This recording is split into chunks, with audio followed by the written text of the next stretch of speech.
मेरी मत थोरी राम, पल है अकिरत घना। पूरन दृष्ट तेरी राम, दर्शन प्यासी दिन रात। चितवाओ अन दिन नीत, खोल कपट गुर मिलिया। नानक हर संग मीत, सजन सचा पातशाह। सिर साहां दै साहो, जिस पास बैठिया सोही है। सबना दा वेसाहो, जिस पास बैठिया सोही है। सबना दा वेसाहो। वाहिगुरु जी सोरठ महला पंजवा। गुरपुरै कीती पूरी, प्रभ रव रहया भरपूरी। गुरपुरै कीती पूरी, प्रभ रव रहया भरपूरी। खेम कुशल पया इस नाना, पार ब्रह्म विटहौं कुर्बाना। गुर के चरण कवल रिद धारे, बिघन ना लागै तिल का कोई। कारज सगल सवारे, रहाओ मिल साधु दुर्मत खोए। पतित पुनीत सब होए, रामदास सरोवर नाते। सब लाथे पाप कमाते, गुण गोबिंद नित गाइयै। साध संग मिल ध्याइयै, मन बांछत फल पाए। गुरपुरा हृदय ध्याए, गुर गोपाल आनंदा। जप जप जीवै परमानंदा, जन नानक नाम ध्याया। प्रभ अपना बिरद रखाया, गुर गोपाल आनंदा। जप जप जीवै परमानंदा, जन नानक नाम ध्याया। प्रभ अपना बिरद रखाया। वाहिगुरु जी का खालसा, वाहिगुरु जी की फतेह। गरीब नवाज शहनशाह, कृपालू दयालु, चवर छतर तख्त दे मालक, जुगो जुग अटल दातार। धन धन धन श्री गुरु गुरु ग्रंथ साहिब जी समर्थ मालक पातशाह की पावन गोद अंदर शहनशाह गुर कलगीधर पातशाह साहिब गुरु गोबिंद सिंह साहिब महाराज के निवाजे हुए पावन अस्थान गुरुद्वारा श्री बाल लीला जी साहिब विखे हजूर दे धर्म मात माता विशंभरा देवी राणी मैणी साहिब जी की पावन गोद अंदर ਹਜ਼ੂਰ ਦੀ ਬਖਸ਼ਿਸ਼ ਦਾ ਨਿੱਘ ਮਾਣ ਰਹੇ ਗੁਰੂ ਸਵਾਰੇ ਖਾਲਸਾ ਜੀ ਸਾਹਿਬ ਜੀ ਨੇ ਇਹਨਾਂ ਪਾਵਨ ਅਸਥਾਨਾਂ ਤੋਂ ਜੋ ਅੰਮ੍ਰਿਤ ਵੇਲੇ ਪਾਵਨ ਮੁਖ ਵਾਕ ਸਾਹਿਬ ਅਸੀਸ ਰੂਪ ਵਿੱਚ ਬਖਸ਼ ਕੇ ਨਿਵਾਜਿਆ ਹੈ, ਹਜ਼ੂਰ ਦੀ ਇਸ ਪਾਵਨ ਬਖਸ਼ਿਸ਼ ਦੇ ਪਾਤਰ ਬਣੀਏ। ਅਰਦਾਸ ਕਰੀਏ ਕਿ ਸਮਰੱਥ ਮਾਲਕ ਪਾਤਸ਼ਾਹ ਕਲਯੁਗੀ ਜੀਵਾਂ ਨੂੰ ਮਨ ਬਿਰਤੀਆਂ ਸੁਰਤ ਇੰਦਰੀਆਂ ਦੀ ਇਕਾਗਰਤਾ ਦਿਓ, ਪ੍ਰੇਮ ਭਾਵਨਾ ਪ੍ਰੀਤ ਪ੍ਰਤੀਤ ਦੀ ਦਾਤ ਦਿਓ, ਕੁਝ ਕਹਿਣ ਸੁਣਨ ਦਾ ਬਲ ਬਖਸ਼ੋ। ਆਓ ਜਿਤਨੇ ਵੀ ਸਰੀਰ ਜਿੱਥੇ ਵੀ ਸਰਵਣ ਕਰ ਰਹੇ ਹਾਂ, ਭਾਵਨਾ ਦੇ ਨਾਲ ਇੱਕ ਦਫਾ ਉਚਾਰਨ ਕਰੋ ਔਰ ਆਖੋ ਜੀ, ਸਤਨਾਮ ਸ਼੍ਰੀ ਵਾਹਿਗੁਰੂ ਜੀ। ਸੋਰਠ ਮਹੱਲਾ ਪੰਜਵਾ। ਹਜ਼ੂਰ ਗਰੀਬ ਨਵਾਜ ਬਾਣੀ ਕੇ ਬੋਹਿਤ ਧੰਨ ਸਤਿਗੁਰੂ ਗੁਰੂ ਅਰਜਨ ਦੇਵ ਮਹਾਰਾਜ ਦੇ ਪਾਵਨ ਬਚਨ। ਧੰਨ ਗੁਰੂ ਗ੍ਰੰਥ ਸਾਹਿਬ ਮਹਾਰਾਜ ਦੇ 624 ਅੰਗ ਤੇ ਇਹ ਬਚਨ ਪ੍ਰਾਰੰਭਤਾ ਦੀਆਂ ਮੁਬਾਰਕ ਪੰਕਤੀਆਂ ਅੰਦਰ ਸੁਭਾਏਮਾਨ ਨੇ। ਹਜ਼ੂਰ ਇਸ ਪਾਵਨ ਸ਼ਬਦ ਦੀਆਂ ਰਹਾਉ ਦੀਆਂ ਮੁਬਾਰਕ ਪੰਕਤੀਆਂ 'ਚ ਕਿਰਪਾ ਕਰਨਗੇ। ਗੁਰ ਕੇ ਚਰਨ ਕਵਲ ਰਿੱਧ ਧਾਰੇ, ਵਿਘਨ ਨਾ ਲਾਗੈ ਤਿਲ ਕਾ ਕੋਈ ਕਾਰਜ ਸਗਲ ਸਵਾਰੇ। ਕਿ ਮਹਾਰਾਜ ਨੇ ਉਹਨਾਂ ਦੇ ਸਾਰੇ ਕਾਰਜ ਜਿਹੜੇ ਨੇ ਸਵਾਰ ਦਿੱਤੇ, ਪਰ ਸ਼ਰਤ ਰੱਖੀ ਇੱਕ ਵੀ ਕਿਹਨਾਂ ਦੇ ਸਵਾਰੇ? ਤਾਂ ਸਭ ਕਹਿੰਦੇ ਜਿਨ੍ਹਾਂ ਨੇ ਗੁਰੂ ਦੇ ਕਮਲਾਂ ਵਰਗੇ ਮੁਬਾਰਕ ਚਰਨ ਜਿਹੜੇ ਨੇ ਹਿਰਦੇ 'ਚ ਧਾਰਨ ਕਰ ਲਏ। ਕੈਸੇ ਚਰਨ ਕਿਸ ਹਿਰਦੇ ਵਿੱਚ ਧਾਰਨ ਹੋਏ ਤੇ ਕਿਸ ਤਰ੍ਹਾਂ ਦਾ ਉਹਨਾਂ ਦਾ ਜੀਵਨ ਬਣਿਆ। ਸਾਹਿਬ ਜੀ ਇਸ ਪਾਵਨ ਰਹਾਉ ਦੀਆਂ ਪੰਕਤੀਆਂ ਉਪਰੰਤ ਸਾਰੇ ਸ਼ਬਦ ਦੇ ਅੰਦਰ ਜੋ ਕਿਰਪਾ ਕਰ ਰਿਹਾ ਪ੍ਰਾਰੰਭਤਾ ਹੈ, ਗੁਰ ਪੂਰੈ ਕੀਤੀ ਪੂਰੀ। ਪੂਰੇ ਗੁਰੂ ਨੇ ਪੂਰੀ ਮਿਹਰਾਮਤ ਕੀਤੀ, ਪੂਰੀ ਕਿਰਪਾ ਕੀਤੀ। ਉਸ ਤੋਂ ਬਾਅਦ ਇੱਕ ਗੁਰ ਪੂਰੈ ਕੀਤੀ ਪੂਰੀ।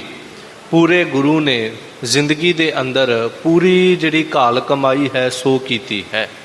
ਭਾਵ ਅਸੀਂ ਜਦੋਂ ਇੰਝ ਦੇਖਦੇ ਹਾਂ ਕਿ ਸਾਹਿਬ ਸਤਿਗੁਰੂ ਗੁਰੂ ਅੰਗਦ ਦੇਵ ਮਹਾਰਾਜ ਦੇ ਜੀਵਨ ਵੱਲ ਜੇ ਵੇਖੀਏ ਤਾਂ ਭਾਈ ਲਹਿਣੇ ਦੇ ਰੂਪ ਅੰਦਰ ਜਿਹੜੀ ਘਾਲ ਕਮਾਈ ਭਾਈ ਲਹਿਣੇ ਦੇ ਰੂਪ 'ਚ ਕੀਤੀ ਹੈ ਉਹ ਬਿਲਕੁਲ ਪੂਰੀ ਹੈ। ਭਾਵੇਂ ਕਿਤੇ ਗੁਰੂ ਨਾਨਕ ਪਾਤਸ਼ਾਹ ਅੱਧੀ ਰਾਤ ਨੂੰ ਉੱਠ ਕੇ ਇਹ ਕਹਿ ਰਹੇ ਨੇ ਕਿ ਬਾਹਰ ਵੇਖੋ ਰਾਤ ਕਿੰਨੀ ਬਤੀਤ ਹੋ ਗਈ ਤੇ ਕਿੰਨੀ ਬਾਕੀ ਹੈ, ਤੇ ਸਾਰੇ ਆਪੋ ਆਪਣੇ ਅਨੁਮਾਨ ਅਨੁਸਾਰ ਦੱਸਦੇ ਨੇ। ਕੋਈ ਕਹਿੰਦਾ ਬਾਬਾ ਅੱਧੀ ਰਾਤ ਲੰਘ ਗਈ ਹੈ, ਅੱਧੀ ਬਾਕੀ ਹੈ, ਕੋਈ ਕਹਿੰਦਾ ਅੱਧੀ ਤੋਂ ਜ਼ਿਆਦਾ ਲੰਘ ਗਈ ਹੈ, ਆਪੋ ਆਪਣਾ ਤਰੀਕਾ। ਪਰ ਇੱਕ ਭਾਈ ਲਹਿਣਾ ਹੈ ਜਿਹੜਾ ਇਹ ਸ਼ਬਦ ਕਹਿੰਦਾ ਕਿ ਬਾਬਾ ਜਿੰਨੀ ਤੇਰੇ ਹੁਕਮ ਦੇ ਵਿੱਚ ਲੰਘ ਗਈ ਸੋ ਲੰਘ ਗਈ, ਤੇ ਜਿੰਨੀ ਤੂੰ ਬਾਕੀ ਰੱਖ ਲਈ ਉਹ ਤੇਰੇ ਹੁਕਮ ਵਿੱਚ ਬਾਕੀ ਹੈ। ਭਾਵ ਜੇ ਕਦੇ ਮਰੀ ਚੂਹੀ ਸੁੱਟਣ ਦੀ ਗੱਲ ਹੋਈ ਤਾਂ ਲਹਿਣਾ ਅੱਗੇ, ਜੇ ਕਦੀ ਮਠਿਆਈਆਂ ਕਿੱਕਰ ਤੋਂ ਝਾੜਨ ਦੀ ਗੱਲ ਹੋਈ ਤਾਂ ਘਾਲਣਾ ਜਿਹੜੀ ਉਹ ਲਹਿਣੇ ਦੀ ਪੂਰੀ ਹੈ। ਬਾਕੀ ਤੇ ਸ਼ੰਕਾ ਹੈ ਕਿ ਬਾਬਾ ਕਦੀ ਕਿੱਕਰਾਂ ਤੋਂ ਵੀ ਮਠਿਆਈ ਡਿੱਗਦੀ ਹੁੰਦੀ। ਜੇ ਕਦੀ ਅੱਧੀ ਰਾਤ ਕੱਪੜੇ ਧੋਣ ਦੀ ਗੱਲ ਆਈ ਤਾਂ ਲਹਿਣੇ ਦੀ ਘਾਲ ਕਮਾਈ ਜਿਹੜੀ ਉਹ ਪੂਰੀ ਹੈ। ਜੇ ਮੁਰਦਾ ਖਾਣ ਦੀ ਗੱਲ ਆਈ ਤਾਂ ਲਹਿਣੇ ਦੀ ਘਾਲ ਕਮਾਈ ਜਿਹੜੀ ਸੋ ਪੂਰੀ ਹੈ। ਫਿਰ ਜਦੋਂ ਅਸੀਂ ਗੁਰੂ ਅਮਰਦਾਸ ਮਹਾਰਾਜ ਦਾ ਜੀਵਨ ਦੇਖ ਲਈਏ ਤਾਂ ਬਾਕੀ ਵੀ ਗੁਰੂ ਅੰਗਦ ਦੇਵ ਮਹਾਰਾਜ ਦੀ ਹਜ਼ੂਰੀ 'ਚ ਬੜੇ ਸਿੱਖ ਸੇਵਾ ਕਮਾਉਂਦੇ ਨੇ, ਪਰ ਕੋਈ 2 ਦਿਨ, ਕੋਈ 4 ਦਿਨ, ਕੋਈ 10 ਦਿਨ ਸੇਵਾ ਕਮਾ ਕੇ ਸ਼ਾਇਦ ਚਲੇ ਜਾਵੇ। ਇੰਝ ਹੋ ਜਾਂਦਾ ਹੈ। ਆਪਾਂ ਕੋਈ ਸੇਵਾ ਕਈ ਵਾਰ ਸ਼ੁਰੂ ਕਰ ਲਈਏ ਵੀ ਅਸੀਂ 40 ਦਿਨ ਆ ਸੇਵਾ ਕਰਾਂਗੇ, ਕਈ ਵਾਰ 10-15 ਦਿਨਾਂ ਬਾਅਦ ਜਾਂ ਤਾਂ ਕੋਈ ਵਿਘਨ ਪੈਂਦਾ ਜਾਂ ਸਾਡਾ ਮਨ ਜਿਹੜਾ ਉਹ ਉਚਾਟ ਜਿਹਾ ਹੋਣ ਲੱਗ ਪੈਂਦਾ, ਮਨ ਅੱਕਣ ਲੱਗ ਪੈਂਦਾ ਇੱਕੋ ਹੀ ਸੇਵਾ ਨੂੰ ਰੋਜ਼-ਰੋਜ਼ ਕਰਕੇ। ਪਰ ਲਗਾਤਾਰ 12 ਸਾਲ ਉਸੇ ਵਕਤ ਲਗਾਤਾਰ ਮੀਂਹ ਹਨੇਰੀਆਂ ਝੱਖੜਾਂ ਦਾ ਮੁਕਾਬਲਾ ਕਰਦੇ ਹਾਂ, ਰੋਜ਼ ਜਾਣਾ ਤੇ ਜਾ ਕੇ ਬਿਆਸਾ ਤੋਂ ਗਾਗਰ ਭਰ ਕੇ ਲਿਆਉਣੀ, ਇਹ ਗੁਰੂ ਅਮਰਦਾਸ ਮਹਾਰਾਜ ਦੀ ਘਾਲਣਾ ਜਿਹੜੀ ਪੂਰੀ ਹੈ। ਜੇ ਅਸੀਂ ਇਸ ਤੋਂ ਅੱਗੇ ਦੇਖੀਏ ਤਾਂ ਸਾਹਿਬ ਗੁਰੂ ਰਾਮਦਾਸ ਮਹਾਰਾਜ ਦੇ ਰੂਪ ਅੰਦਰ ਗੁਰ ਪੂਰੈ ਕੀਤੀ ਪੂਰੀ। ਪੂਰੇ ਗੁਰੂ ਨੇ ਪੂਰੀ ਘਾਲਣਾ ਕੀਤੀ ਹੈ। ਜੇ ਕਦੀ ਥੜੇ ਬਣਾਉਣ ਦੀ ਗੱਲ ਆਈ, ਇੱਕ ਪਾਸੇ ਭਾਈ ਜੇਠਾ ਜੀ ਥੜਾ ਬਣਾ ਰਹੇ ਨੇ, ਇੱਕ ਪਾਸੇ ਗੁਰੂ ਅਮਰਦਾਸ ਮਹਾਰਾਜ ਜੀ ਦੇ ਦੂਸਰੇ ਦਾਮਾਦ ਰਾਮਾ ਜੀ ਥੜਾ ਬਣਾਉਂਦੇ ਨੇ। ਹੁਣ ਇੱਕ ਥੜਾ ਬਣਾ ਕੇ ਜਦੋਂ ਸਾਹਿਬ ਕਹਿੰਦੇ ਨੇ ਵੀ ਠੀਕ ਨਹੀਂ ਬਣਿਆ, ਤੇ ਇੱਕ ਕਹਿੰਦਾ ਵੀ ਬਾਬਾ ਜਿਵੇਂ ਤੁਸੀਂ ਕੱਲ੍ਹ ਮੈਨੂੰ ਕਿਹਾ ਸੀ ਮਹਾਰਾਜ ਮੈਂ ਉਵੇਂ ਹੀ ਬਣਾਇਆ, ਪਰ ਠੀਕ ਹੈ ਚਲੋ ਤੁਹਾਨੂੰ ਨਹੀਂ ਪਸੰਦ ਆਇਆ ਮੈਂ ਢਾਹ ਦੇਣਾ। ਤੇ ਦੂਸਰੇ ਪਾਸੇ ਭਾਈ ਜੇਠਾ ਜੀ ਗੁਰੂ ਰਾਮਦਾਸ ਮਹਾਰਾਜ ਹੱਥ ਜੋੜ ਕੇ ਕਹਿੰਦੇ ਦਾਤਾ ਮੈਂ ਨਾ ਸਮਝ ਸੀ, ਤੁਸੀਂ ਸਮਝਾਇਆ ਤੇ ਬੜੇ ਸੋਹਣੇ ਤਰੀਕੇ ਨਾਲ, ਪਰ ਮੇਰੀ ਮੱਤ ਵਿੱਚ ਨਹੀਂ ਆਈ, मैं दोबारा कृपा तुसी कृपा करो, मैं कोशिश करदा। दूसरे दिन फिर वही हालात ने, तीजी बार फिर थड़ा बनता है। एक पासे भाई रामा जी ये शब्द कह देंगे, बाबा असल विच तुहाडी उम्र ज़्यादा हो गई तो तुहानू चेता भुल जाता भी तुसी कल की कहा सी ते अज तुहानू वो गल जिहड़ी याद नहीं है। यही कारण है, इस करके छड़ा तो बिल्कुल ठीक बनिया पर तुहानू विसर गया भी तुसी कहा की सी। दूजे पासे सतगुरु गुरु रामदास महाराज हथ जोड़ के कहते ने कि दाता तू किन्ना बख्शंद है कि मैं तीजी वार भी तेरियां इन्हां दिते हुए हुक्मां दे उत्ते, तेरी दिती हुई आग्या दे उत्ते खरा ना उतरिया, पर तू तीजी वार भी मैनू बख्शण वास्ते तैयार है। तू बख्शंद है तो मैं सदा भुल्लण वाला। भाव उत्थे भी पूरे गुरु की घालना जिहड़ी वो पूरी है। जे गुरु अर्जन देव महाराज जी की इत्थे गल कर लईए तो सतगुरु गुरु अर्जन देव महाराज जिस दिन लाहौर जाण की गल आई है, गुरु रामदास महाराज के हुक्म अनुसार किसी का कोई बहाना है, कोई कह रहा भी मैनू संसार दे नाल कोई लेना देना ही नहीं, मैनू इन्हां विआहां दे विच कोई इस तरह का मन का चाह ही नहीं, कोई कह रहा बाबा पृथ्वी चंद तरह कि नहीं पातशाह जे मैं चला गया तो सारा कौन देखेगा, संगत का प्रबंध कौन करेगा। पर एक पासे गुरु अर्जन देव महाराज कहते हैं कि दाता जिधर तुहाडा हुक्म है मैं उधर जाण वास्ते तैयार हाँ। तो इस पंक्ति नूं बड़े आधार बना के जे असीं जिक्र करिए, गुर पूरै कीती पूरी। साहिब जी कहते भी पूरे गुरु ने अपने जीवन काल के दौरान जिहड़ी घाल कमाई सी सो पूरी कीती है। जिहड़ी सेवा एक बार आरंभ कर लई उस सेवा के अंदर किते नहीं किया कि मेरे तो इन्हें नहीं होनी, तुसी दूजियां नूं बख्श दो या ये सेवा मैं नहीं कर सकता। जिस भी कारज लई तुरे ने उस कारज विच पूर्णता हासिल की।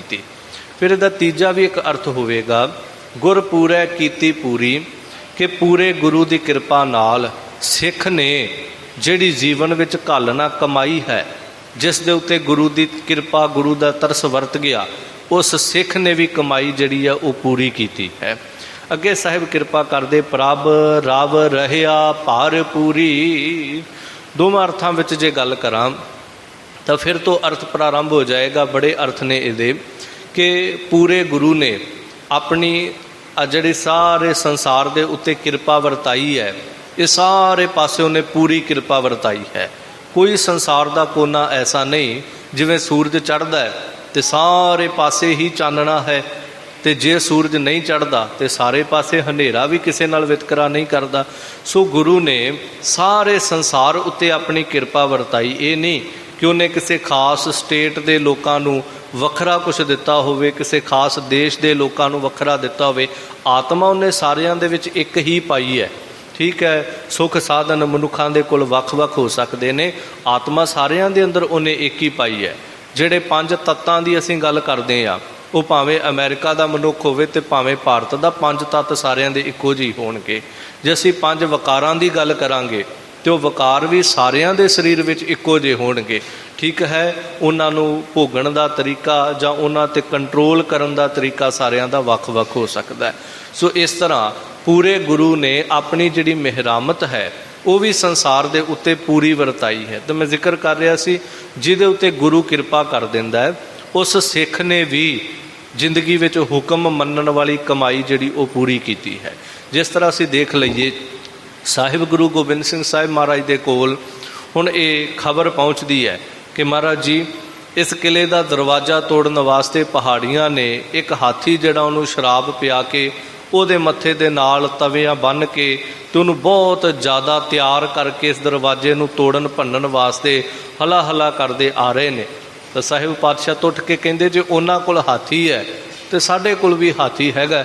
महाराज अपने कोल ते कोई हाथी नहीं दिसदा। तो दुनी चंद वाला हथ करके महाराज कहते ने आ बैठा साडा हथ दुनी चंद, ये करेगा हाथी का मुकाबला।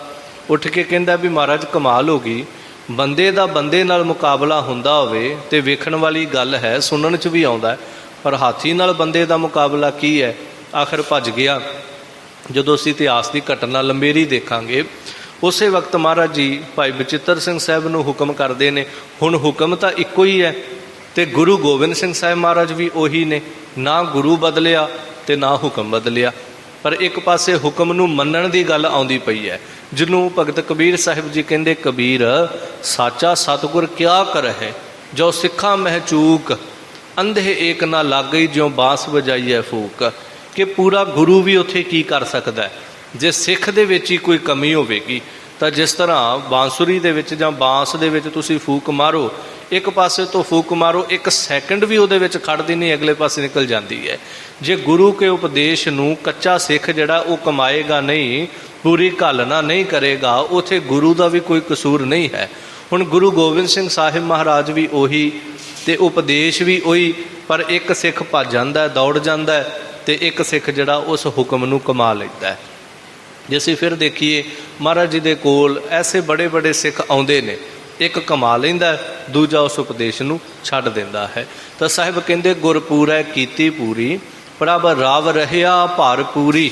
वो मेरा मालक प्रभु जिहड़ा है वो सारियां थावां ते रविया पिया है ते परिपूर्ण हो के रविया। ये नहीं कि फलानी थां ते रब दी होंद ज़्यादा है, फलानी थां ते रब दी होंद जिहड़ी वो घट है।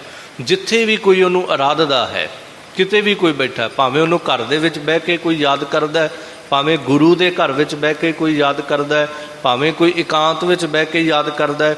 ठीक है, अज असी व्याख्या करदे ये कह देने आ कि जंगलों के विच, पहाड़ों दीयां कंदरां गुफावां दे विच रब दी प्राप्ति नहीं है। महाराज ने इस गल दे उत्ते मोहर भी लाई है, पर बड़े बड़े ऐसे भगत भी ने जिन्हां ने कमाई जिहड़ी वो एकांत विच जाके कीती हुई।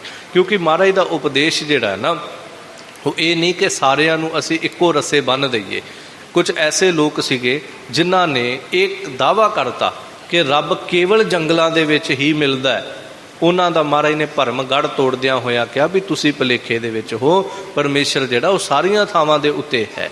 ते जे किसी ने यह कह दिता कि रब तो केवल ऐसे मेरे घर दे विच ही होएगा, मेरे घर तो बाहर परमात्मा है ही नहीं। बनारस दे विच ऐसे ऐसे ब्राह्मण सी जिहड़े कहंदे सी भी जिथे असीं कह दिता परमात्मा उत्थे ही है। जिस मंदिर विच असीं कह दिता भी इत्थे आरे दे नाल तुसीं आपा चरवा लो, परमात्मा तुहानूं इत्थे ही मिलेगा।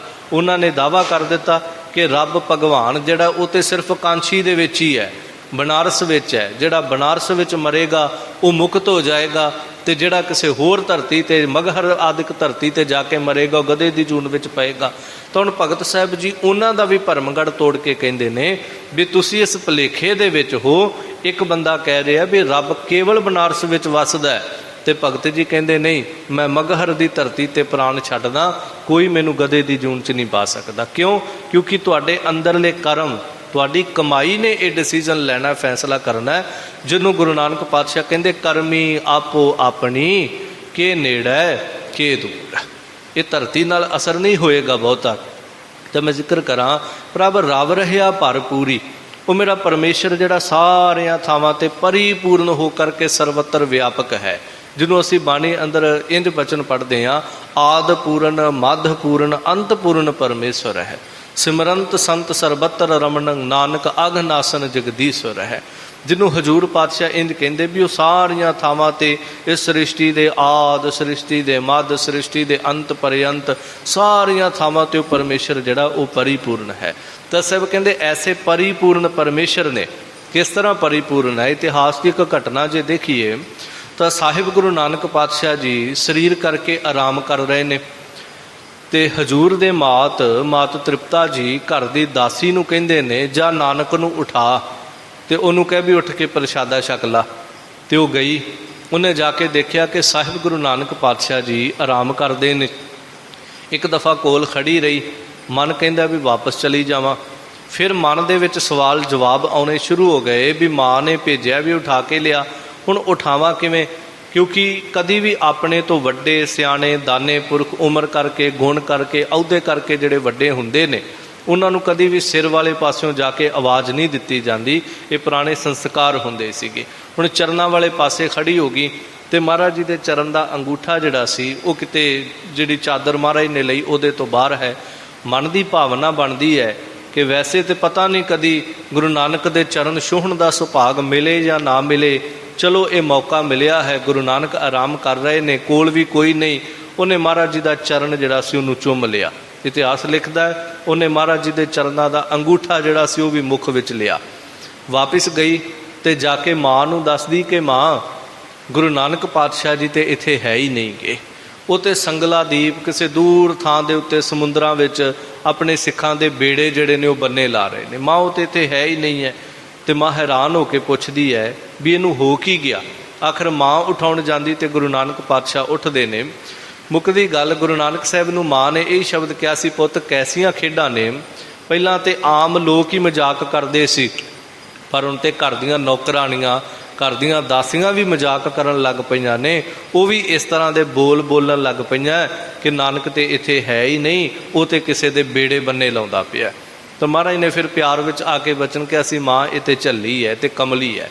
ਉਹਨੂੰ ਫਿਰ ਦੁਨਿਆਵੀ ਤੌਰ ਤੇ ਕਮਲੀ ਕਰਕੇ, ਜਿਹਨੂੰ ਸਾਹਿਬ ਦੀ ਬਾਣੀ 'ਚ ਬਚਨ ਆਉਂਦਾ, ਮੈਂ ਬੌਰੀ ਮੇਰਾ ਰਾਮ ਪਤਾਰ, ਉਹਨੂੰ ਸੰਸਾਰ ਦੇ ਮੋਹ ਮਾਇਆ ਤੋਂ, ਪਦਾਰਥਾਂ ਤੋਂ ਮਹਾਰਾਜ ਨੇ ਬੌਰੀ ਕਰ ਦਿੱਤਾ। ਪ੍ਰਭ ਰਵ ਰਿਹਾ ਭਰਪੂਰੀ ਦੀ ਗੱਲ ਕਰ ਰਿਹਾ ਕਿ ਸਾਹਿਬ ਗੁਰੂ ਨਾਨਕ ਪਾਤਸ਼ਾਹ ਜੀ ਸਿੱਖ ਦਾ ਬੇੜਾ ਬੰਨੇ ਲਾਉਂਦੇ ਪਏ ਨੇ। ਇੱਕ ਪਾਸੇ ਮਹਾਰਾਜ ਜੀ ਘਰੇ ਬੈਠੇ ਨੇ, ਸਰੀਰ ਕਰਕੇ ਘਰੇ ਲੇਟੇ ਆਰਾਮ ਕਰਦੇ, ਇੱਕ ਪਾਸੇ ਸਮੁੰਦਰ ਵਿੱਚ ਜਾ ਕੇ ਬੇੜੇ ਬੰਨੇ ਲਾਉਂਦੇ ਪਏ। ਇਸ ਤਰ੍ਹਾਂ ਪਰਮੇਸ਼ਰ ਪਰਿਪੂਰਨ ਹੈ। ਇੱਕ ਪਾਸੇ ਗੁਰੂ ਤੇਗ ਬਹਾਦਰ ਮਹਾਰਾਜ ਬਾਬਾ ਬਕਾਲਾ ਸਾਹਿਬ ਦੀ ਧਰਤੀ ਤੇ ਚੌਂਕੜਾ ਮਾਰਿਆ, ਦੂਜੇ ਪਾਸੇ ਮਹਾਰਾਜ ਜੀ ਮੱਖਣ ਸ਼ਾਹ ਲੋਬਾਣੇ ਦਾ ਬੇੜਾ ਬੰਨੇ ਲਾਉਂਦੇ ਪਏ ਨੇ। ਸੋ ਇਸ ਤਰ੍ਹਾਂ ਬਹੁਤ ਘਟਨਾਵਾਂ ਇਤਿਹਾਸ ਦੀਆਂ, ਕਿਤੇ ਮਹਾਰਾਜ ਜੀ ਚੌਂਕੜਾ ਮਾਰ ਕੇ ਬੈਠੇ ਨੇ ਤੇ ਕਿਤੇ ਸਿੱਖ ਦਾ ਪਾਰ ਉਤਾਰਾ ਕਰਦੇ, ਕਿਤੇ ਮਹਾਰਾਜ ਅਨੰਦਪੁਰ ਸਾਹਿਬ ਬੈਠੇ ਨੇ ਤੇ ਕਿਤੇ ਇੱਕ ਸਿਪਾਹੀ ਦੀਆਂ ਅੱਖਾਂ ਵਿੱਚ ਵੱਜਦੀਆਂ ਹੋਈਆਂ ਸਲਾਈਆਂ ਨੂੰ ਚਰਨਾਂ ਤੇ ਸਹਾਰਦੇ ਪਏ ਨੇ। ਸੋ ਇਸ ਲਈ ਮਹਾਰਾਜ ਇੱਥੇ ਕਹਿ ਰਹੇ ਨੇ ਕਿ ਪੂਰਾ ਗੁਰੂ ਜਿਹੜਾ ਹੈ ਉਹ ਸਾਰੀਆਂ ਥਾਵਾਂ ਤੇ ਪਰਿਪੂਰਨ ਹੋ ਕਰਕੇ ਵਿਆਪਦਾ ਹੈ। ਉਹ ਕਿਸੇ ਵੀ ਥਾਂ ਤੇ ਊਣਾ ਜਾਂ ਘੱਟ ਜਾਂ ਸਮਰੱਥਾ ਕਰਕੇ ਕਿਸੇ ਪ੍ਰਕਾਰ ਕਮੀ ਵਾਲਾ ਨਹੀਂ ਹੈ। ਖੇਮ ਕੁਸਲ ਭਇਆ ਇਸਨਾਨਾ, ਜਿਨ੍ਹਾਂ ਦੇ ਉੱਤੇ ਪੂਰੇ ਗੁਰੂ ਨੇ ਪੂਰੀ ਕਿਰਪਾ ਕਰ ਦਿੱਤੀ, ਉਹਨਾਂ ਦੀ ਜ਼ਿੰਦਗੀ ਦੇ ਅੰਦਰ ਸੁੱਖ, ਕੁਸ਼ਲਤਾ, ਪ੍ਰਸੰਨਤਾ ਆ ਗਈ। ਤੇ ਭਇਆ ਇਸ਼ਨਾਨਾ, ਉਹਨਾਂ ਨੂੰ ਬਾਹਰੀ ਤੌਰ ਤੇ ਵੀ ਗੁਰੂ ਤੀਰਥ ਤੇ ਜਾ ਕਰਕੇ ਇਸ਼ਨਾਨ ਕਰਨ ਦਾ ਸੁਭਾਗਾ ਸਮਾਂ ਮਿਲਿਆ। ਕਿਤੇ ਜਾ ਕਰਕੇ ਸਿੱਖ ਅੰਮ੍ਰਿਤਸਰ ਸਾਹਿਬ ਇਸ਼ਨਾਨ ਕਰਦਾ ਹੈ, ਕਿਤੇ ਤਰਨ ਤਾਰਨ ਸਾਹਿਬ ਇਸ਼ਨਾਨ ਕਰਦਾ ਹੈ, ਕਿਤੇ ਗੋਇੰਦਵਾਲ ਸਾਹਿਬ ਜਾ ਕੇ ਇਸ਼ਨਾਨ ਕਰਦਾ ਹੈ, ਕਿਤੇ ਇੱਥੇ ਪਟਨਾ ਸਾਹਿਬ ਆ ਕੇ ਆਪ ਜੀ ਗੁਰਦੁਆਰਾ ਗੁਰੂ ਕਾ ਬਾਗ ਸਾਹਿਬ ਵਿਖੇ ਇਸ਼ਨਾਨ ਕਰਦੇ ਹੋ। ਇੱਕ ਮੈਂ ਜ਼ਿਕਰ ਕਰਾਂ, ਬੜੀ ਕਮਾਲ ਦੀ ਗੱਲ ਆਉਂਦੀ ਕਈ ਵਾਰ ਕਿ ਸਾਰੇ ਗੁਰੂ ਘਰਾਂ ਵਿੱਚ, ਜਿਵੇਂ ਆਪਾਂ ਦਰਬਾਰ ਸਾਹਿਬ ਜਾਈਏ ਉੱਥੇ ਵੀ ਸਰੋਵਰ ਨੇ, ਕਾਫੀ ਗੁਰੂ ਘਰਾਂ ਵਿੱਚ ਹਜੂਰ ਸਾਹਿਬ ਜਾਂਦੇ ਆ ਉੱਥੇ ਵੀ ਸਰੋਵਰ ਹਨ, ਤੇ ਹੋਰ ਵੀ ਬਹੁਤ ਐਸੇ ਅਸਥਾਨ ਮਿਲਦੇ ਨੇ। ਪਰ ਇੱਥੇ ਪਟਨਾ ਸਾਹਿਬ ਕਈ ਦਫਾ ਸੰਗਤ ਪੁੱਛਦੀ ਵੀ ਇੱਥੇ ਸਰੋਵਰ ਨਹੀਂ ਹੈਗਾ। ਤੇ ਵਿਦਵਾਨਾਂ ਦਾ ਇੱਥੇ ਗ੍ਰੰਥਾਂ 'ਚ ਜ਼ਿਕਰ ਹੈ, ਕਥਨ ਹੈ ਕਿ ਜੋ ਗੁਰੂ ਕਾ ਬਾਗ ਸਾਹਿਬ ਵਿਖੇ ਜਿਹੜਾ ਸਰੋਵਰ ਹੈ ਨਾ, ਉਹ ਸਾਰੇ ਗੁਰੂ ਘਰਾਂ ਦਾ ਇੱਕੋ ਸਾਂਝਾ ਸਰੋਵਰ ਹੈ। ਭਾਵੇਂ ਇੰਝ ਸਮਝ ਲਈਏ ਕਿ ਜਿਹਨੇ ਉੱਥੇ ਇਸ਼ਨਾਨ ਦੀ ਚੁੱਭੀ ਮਾਰੀ, ਜੋ ਰਵਾਇਤ ਗੁਰਮੁਖ ਪਿਆਰੇ ਬਜ਼ੁਰਗ ਇੱਥੇ ਦੱਸਦੇ ਨੇ ਕਿ ਜਿਹੜਾ ਉੱਥੇ ਇਸ਼ਨਾਨ ਕਰਦਾ ਉਹਨੂੰ ਸਾਰੇ ਗੁਰੂ ਘਰਾਂ ਦੇ ਇਸ਼ਨਾਨ ਦਾ ਮਹੱਤਵ ਹੈ, ਕਿਉਂਕਿ ਸਾਰਿਆਂ ਦਾ ਸਾਂਝਾ ਸਰੋਵਰ ਜਿਹੜਾ ਮਹਾਰਾਜ ਨੇ ਉੱਥੇ ਜਿਹੜਾ ਖੂਹ ਹੈ ਉਸ ਖੂਹ ਰੂਪ ਦੇ ਅੰਦਰ ਪ੍ਰਗਟ ਕਰ ਦਿੱਤਾ। ਉਸ ਤੋਂ ਬਾਅਦ ਚਲੋ ਸਰੋਵਰ ਬਣਿਆ। ਸੋ ਖੈਰ ਮੈਂ ਜ਼ਿਕਰ ਕਰਾਂ, ਜਿਨ੍ਹਾਂ ਉੱਤੇ ਗੁਰੂ ਨੇ ਪੂਰੀ ਕਿਰਪਾ ਕਰ ਦਿੱਤੀ ਉਹਨਾਂ ਨੂੰ ਸੁੱਖ ਮਿਲਿਆ, ਉਹਨਾਂ ਨੂੰ ਪ੍ਰਸੰਨਤਾ ਮਿਲੀ, ਉਹਨਾਂ ਨੂੰ ਬਾਹਰੀ ਤੌਰ ਤੇ ਵੀ ਇਸ਼ਨਾਨ ਮਿਲਿਆ, ਤੇ ਉਹਨਾਂ ਨੂੰ ਗੁਰੂ ਕੇ ਸ਼ਬਦ ਦੇ ਵਿੱਚ ਆਪਣੀ ਸੁਰਤ ਦਾ ਇਸ਼ਨਾਨ ਕਰਾਉਣ ਦਾ ਬਲ ਜਿਹੜਾ ਸੀ ਉਹ ਪ੍ਰਾਪਤ ਹੋਇਆ। ਪਾਰ ਬ੍ਰਹਮ ਵਿਟਹੁ ਕੁਰਬਾਨਾ, ਸਾਹਿਬ ਕਹਿੰਦੇ ਅਸੀਂ ਉਸ ਪਰਿਪੂਰਨ ਪਾਰ ਬ੍ਰਹਮ ਪਰਮੇਸ਼ਰ ਤੋਂ ਕੁਰਬਾਨ ਜਾਣੇ, ਬਲਿਹਾਰ ਜਾਣੇ ਆ। ਤੇ ਬਲਿਹਾਰ ਜਾਣ ਦਾ ਕਾਰਨ ਕੀ ਹੈ? ਕਿਉਂਕਿ ਕਦੀ ਵੀ ਆਪਾਂ ਕਿਸੇ ਤੋਂ ਬਲਿਹਾਰ ਜਾਈਏ ਤਾਂ ਉਹਦਾ ਕੋਈ ਨਾ ਕੋਈ ਕਾਰਨ ਹੋਏਗਾ, ਵੀ ਜਾਂ ਤਾਂ ਉਹਨੇ ਸਾਡੀ ਜ਼ਿੰਦਗੀ 'ਚ ਸਾਡੇ ਲਈ ਕੁਝ ਕੀਤਾ ਹੈ, ਸਾਡਾ ਕੁਝ ਭਲਾ ਕੀਤਾ ਹੈ, ਜਾਂ ਫਿਰ ਸਾਨੂੰ ਉਹਦੇ ਨਾਲ ਪ੍ਰੇਮ ਬਹੁਤ ਜ਼ਿਆਦਾ ਹੈ, ਜਾਂ ਫਿਰ ਸਾਡੇ ਜ਼ਿੰਦਗੀ ਦੇ ਕੁਝ ਸਵਾਰਥ ਐਸੇ ਸਨ, ਕੁਝ ਲੋੜਾਂ ਐਸੀਆਂ ਸੀ ਜਿਹੜੀਆਂ ਉਹਦੇ ਤੋਂ ਪੂਰੀਆਂ ਹੋਈਆਂ। ਵੈਸੇ ਤਾਂ ਆਪਾਂ ਕਦੀ ਕਿਸੇ ਤੋਂ ਬਲਿਹਾਰ ਨਹੀਂ ਨਾ ਜਾਂਦੇ। ਆਪਣਾ ਸੰਸਾਰ 'ਤੇ ਕਿੰਨਾ ਲੰਮਾ ਚੌੜਾ ਸੰਪਰਕ ਹੈ ਦੁਨੀਆ ਦੇ ਨਾਲ, ਪਰ ਆਪਾਂ ਸਾਰਿਆਂ ਤੋਂ ਥੋੜ੍ਹੀ ਕੁਰਬਾਨ ਜਾਂਦੇ ਹਾਂ। ਕੋਈ ਖਾਸ ਮਨੁੱਖ ਹੁੰਦੇ ਜਿਨ੍ਹਾਂ ਤੋਂ ਆਪਾਂ ਕਹਿੰਦੇ ਮੈਂ ਉਹਦੇ ਲਈ ਜਾਨ ਵੀ ਵਾਰ ਦੇਵਾਂਗਾ, ਮੈਂ ਉਹਦੇ ਲਈ ਆਪਣੇ ਪ੍ਰਾਣ ਤੱਕ ਨਿਸ਼ਾਵਰ ਕਰ ਦੇਵਾਂਗਾ, ਮੈਂ ਉਹਦੇ ਲਈ ਧਨ ਵਾਰ ਦੇਵਾਂਗਾ, ਉਹ ਜੋ ਮੰਗੇ ਮੈਂ ਉਹਨੂੰ ਦੇਣ ਵਾਸਤੇ ਤਿਆਰ। ਕੁਝ ਸੰਸਾਰ ਦੇ ਰਿਸ਼ਤੇ ਜਿਹੜੇ ਨੇ ਐਸੇ ਹੁੰਦੇ ਨੇ, ਬਾਕੀ ਸੰਪਰਕ ਤੇ ਬੜੀ ਦੁਨੀਆ ਨਾਲ ਹੁੰਦਾ ਸਾਡਾ। ਸੋ ਗੁਰੂ ਦੇ ਉੱਤੋਂ ਕਿਉਂ ਕੁਰਬਾਨ ਜਾਇਆ ਜਾਂਦਾ ਹੈ? ਕਿਉਂਕਿ ਗੁਰੂ ਨੇ ਸਾਡੇ ਜੀਵਨ ਵਿੱਚ ਸਾਨੂੰ ਬਹੁਤ ਕੁਝ ਦਿੱਤਾ ਹੁੰਦਾ। ਤੇ ਦੂਜੀ ਇੱਕ ਮੈਂ ਇਹ ਵੀ ਗੱਲ ਕਰਾਂ ਕਿ ਦੇਖੋ, ਜਦੋਂ ਪਤਾ ਲੱਗੇ ਕਿ ਮੇਰੇ ਵਾਸਤੇ ਇਹਨੇ ਜ਼ਿੰਦਗੀ 'ਚ ਕੁਝ ਕੀਤਾ, ਕੁਰਬਾਨ ਵੀ ਉਹਦੇ ਤੋਂ ਹੀ ਜਾਇਆ ਜਾਂਦਾ ਹੈ। ਜਿਵੇਂ ਮਾਂ ਪਿਓ ਨੇ ਹਰ ਬੱਚੇ ਦੀ ਜ਼ਿੰਦਗੀ ਵਾਸਤੇ ਬੜਾ ਕੁਝ ਕੀਤਾ ਹੁੰਦਾ ਹੈ, कोई दुनिया ते ऐसा माँ प्यो नहीं, भावें वो सड़क के किनारे जिहड़े गरीब रहिंदे ने वो भी ऐसे नहीं कि उन्हें अपने बच्चों वास्ते कुछ ना कीता होवे। हर माँ प्यो ने जिंदगी च बच्चों लिए कुछ ना कुछ कीता है, कुछ ना कुछ छड्डो बहुत कुछ कीता है। पर सारे बच्चे तो माँ प्यो तो कुर्बान नहीं ना जाते कि किन्ने कु ने संसार ते बड़े बिरध आश्रम बने ने, कारण की है उन्हां बच्चियां करके बने ना जिहड़े माँ प्यो नूं सांभदे नहीं सन। इहदा भाव यह है कि माँ प्यो सारियां दा ही बच्चों वास्ते कुछ ना कुछ करदा है, बहुत कुछ करदा है। पर जिन्हां नूं इस गल की समझ आ जाती कि साडे माता पिता ने साडे लई बहुत कुछ कीता है, वो अपने माँ प्यो तो कुर्बान जाते हैं। वो फिर उन्हां दी सेवा करते हैं, वो बुढ़ापे विच उन्हां नूं संभालते हैं, वो उन्हां दी डंगोरी बनते हैं।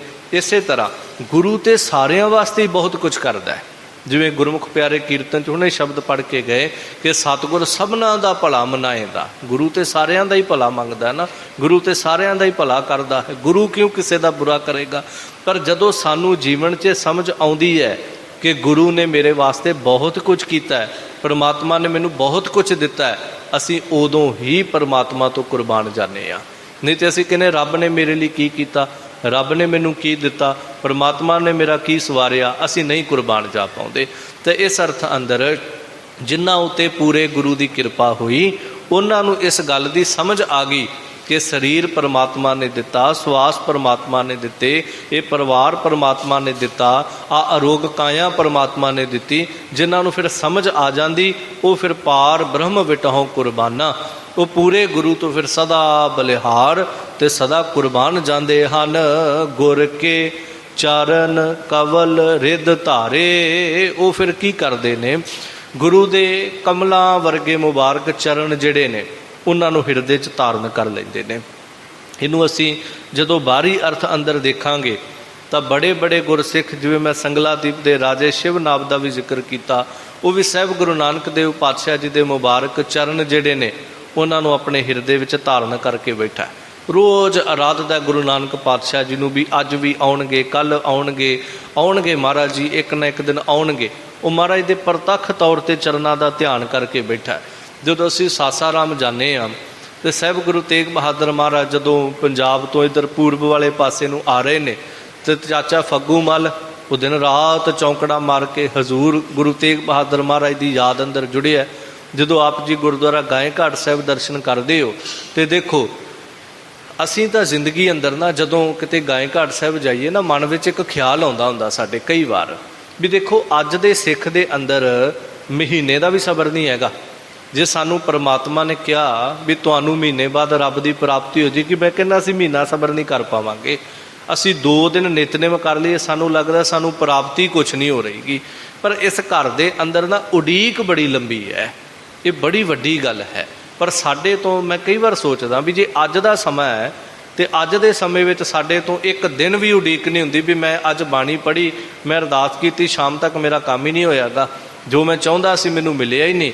पर किते वो पक्ष भी ने जिथे किते महाराज पहले जामे च कहिंदे पे ने 9वें जामे विच आके तैनूं मुक्त करांगे। किन्ना लम्मा सफ़र है, कित्थे पहला जामा कित्थे फिर 9वां जामा धारिया महाराज ने।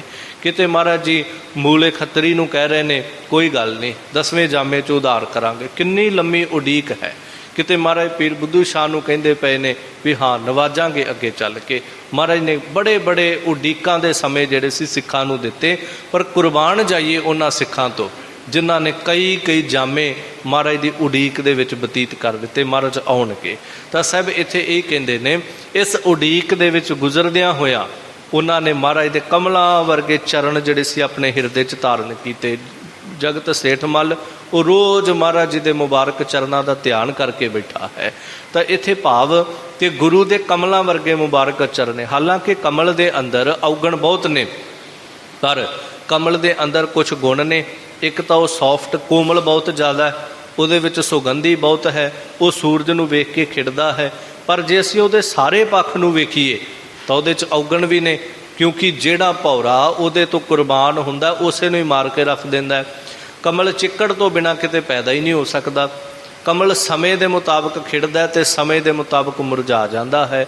कमल जिहड़ा है वो कुछ समय वास्ते अपना रंग अपना गुलाबीपन संसार नूं खुशी देंदा है, उस तो बाद 2-4 दिनों बाद वो मुरझा जाता है, सड़ जाता है। गुरु के चरणों में ऐसा नहीं है। पर इत्थे एक अखी एक पक्षी उदाहरण लैके महाराज जी कहते ने गुरु के कमलों वर्गे चरण जिहड़े सी वो गुरसिखां कमाई वालियां ने अपने हिरदे विच धारण कर लए। तो एक देखो हुण एक तो गुरु के बाहरी प्रतख चरण ने, एक शब्द रूपी चरण ने, दोवां तो मुकरिया नहीं जा सकता।